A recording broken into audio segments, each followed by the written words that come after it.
What's up guys, Rampage here again bringing you today's question of the day. So for today's question I'm going to be asking you guys, what is your favorite steel type Pokemon? Now for me there's not that many steel type Pokemon that I would call my favorite just because I don't have a certain interest in them. But in 5th gen there was a Pokemon that was released. I do enjoy using it a lot.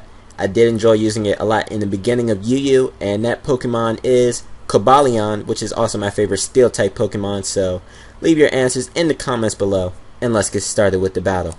What's up guys, Rampage here again bringing you another Pokemon Wi-Fi battle. Here we got a pretty good battle against somebody who goes by the name of Liligant562 that I found off of the Smogon Wi-Fi battle finder. This is a UU battle again because UU is real fun for me. Anyway, let's look at the teams. I'm using that one team that I used way back with the Nasty Plot Mew, Choice Scarf Heracross, Life Orb, Physical Arcanine, Defensive Milotic, Defensive Shaman, and Special Defensive Registeel with Stealth Rocks. My opponent's not using the Threatening team. The only UU guys it looks like he's using is Snorlax and Porygon Z, so I'm not really worried about his team too much. It shouldn't be too much of a problem if I play my cards right. So without further ado, let's get started with this battle. I'm just going to lead off with my Registeel like usual because I do want to get my rocks up ASAP. I see that he doesn't have a spinner. He's also going to lead off with his Crustle, seeing that I don't have a spinner, and he's just going to get his rocks up. I don't want him to set up all his layers of spikes, so I'm going to switch out into my Milotic, who can just scald him a few times and prevent him from setting up all his layers of spikes. But he's actually going to go out into his Liligant as I switched in my Milotic, so I have to switch out now. I'm pretty sure the Sleep Powder is coming, so I'm just going to switch out into my Registeel as Sleep Fodder because it's pretty much the most useless guy on the team right now. That's pretty much his other reason for being on his team, for being Sleep Fodder against Roserades and whatnot. And if I really wanted to wake this thing up, I can just go out into my Shaman and go for the Aromatherapy. Anyway, I'm going to go for the Thunder Wave as he misses a Sleep Powder, so that's kind of unfortunate for him because now I pretty much crippled his Liligant, and now I'm going to go for the Iron Head, just hoping for some type of hacks against him, like flinch or para-flinching hacks. That's what I meant to say. Hoping for some para-flinching hacks. Unfortunately, I don't get it, and he's just going to put me to sleep. Now I'm going to switch out into my Arcanine, knowing I could take a Grass move or Fire move, Hidden Power Fire, if that's what he wants to go for. And that's the good thing about Liligant. I'm like, it is annoying, but it doesn't have a good move pool at all, so it's pretty easy to check. And I guess that's the only reason why it's RU, probably. Well, that's my analogy on that, my analysis on that. Why did I say analogy? That didn't make sense. But anyway, it's thundering outside. You guys might be able to hear that. Sorry about that. But anyway, let's just get back into the battle. I've been rambling for a while. So I'm going to go for the close combat on his Amistar, thinking that it might take him out. I know Amistar has pretty good defense. Unfortunately, I don't take him out, and he's going to go for the Ancient Power, which is, that's the first time I've ever seen Ancient Power used competitively. I'm like, there isn't that many special attacking rock type moves, so I guess it kind of makes sense for Amistar. But anyway, I'm just going to bring out my Heracross now, go for the close combat, and take him out. Now he's going to bring out his Staraptor. Or that's definitely not a Staraptor, that's a Braviary. He's going to bring out his Braviary. I don't want to stay in on that, even though I know if he's Scarfed, I should be able to outspeed him and take him out with, well, I don't know if a close combat will take him out, and that's exactly why I switched. But I knew I'd be able to outspeed him. He's just going to go for the Brave Bird. I knew that was coming, so I'm going to go out into my Registeel. Now I'm going to switch out into my Milotic just because I think he's going to switch out, because I'm thinking that he's choiced in some way, but he's actually reveals that he's Bulk Up.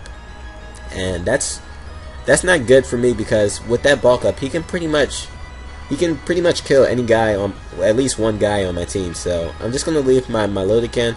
I know I can take a Brave Bird because I am defensive, so I'm just gonna go for a Scald now. I'm hoping that I can take him out, and if not, get at least a Scald burn. Unfortunately, I don't get either of those two, so I'm just gonna have to fodder something out. I'm gonna go into my Registeel, hoping he's gonna go for the Brave Bird again. And then I can just, well, no, he can take himself out from Brave Bird Recoil. Unfortunately, he's going to go for the Crush Claw, and that's actually going to do a lot for being resisted and all. Now he's going to go for the Superpower. That's definitely going to take me out from that range of HP. So, yeah, that Braviary just actually did a lot of work to my team. It pretty much nearly took out my Milotic, and it did take out my Registeel. But now I'm going to bring out Mew, knowing that he's not choice. I'm just going to go for the Psychic, take this thing out. And now I don't have to worry about this Staraptor anymore. It's not a Staraptor. That name is confusing me. It's a freaking Braviary. Anyway, he's going to bring out his Snorlax. Snorlax is a real pain to me. I don't like Snorlax that much on the opposing side. So I'm just going to go for the Nasty Plot. I do have Aura Sphere. I know it's not going to be a one-hit KO from where it's at, but I know it will do a lot of damage. At least a two-hit KO, hopefully. So I'm just going to go for the Aura Sphere. Mew does have a lot of good special attack, and it does have probably the best move pool in the game. I'm going to go for the Aura Sphere. It doesn't take out the Snorlax, but I'm thinking I might be able to live another Body Slam and then take him out with another Aura Sphere. He's actually going to go for the Whirlwind, which is very fortunate for me because he's going to Whirlwind me out into my Heracross, which pretty much spells doom for his Snorlax because I'm just going to go for the close combat on this thing, and now I don't have to worry about it anymore. So now the Snorlax is out of the way, I'm in a pretty decent position because I still have my Mew and I still have my Milotic, who I know my Milotic outspeeds this Crustle. That's why I didn't want to get rid of my Milotic yet. It can still be useful. I might have the chance of recovering on this Crustle. But anyway, I'm going to switch out my Heracross. I don't want my Heracross to take a rock type attack, so I'm going to switch out into my Shaman knowing that I can take a rock type attack. And I do know that Crustle is a bug type and it will have stab bug moves, but I just want to get some damage off on the Crustle, and that's why I switched to the Shaman. I'm going to go for the Sea Flare. He will switch out into his Liligant though. I'm not worried about this thing though because one, Sea Flare does enough where a HP Fire will take him out next turn, and if Sea Flare didn't do enough, I might have gotten a special defense drop from it. Either way, I wasn't worried about this Liligant at all. I'm going to take it out with an HP Fire. And now I believe his last two guys are Crustle and Porygon Z, which I'm not worried about at all unless it's Scarf or Agility. So anyway, I'm going to go for the Sea Flare on the Crustle. I didn't know if it would take it out or not because I know Crustle doesn't have the best special defense. He's going to go for the X-Scissor. Doesn't do too much to me. And right here, I'm going to switch out into my Milotic as Death Fodder as soon as all these after turn effects stop. I'm going to switch out into my Milotic as Death Fodder purely because I knew that he had a Porygon Z left, and if that thing had download, I wouldn't want my Shaman to be in while he gets a download boost with special attack. I'd rather be out with Heracross because if he got a download boost from Heracross, he'd actually have his attack risen and not special attack.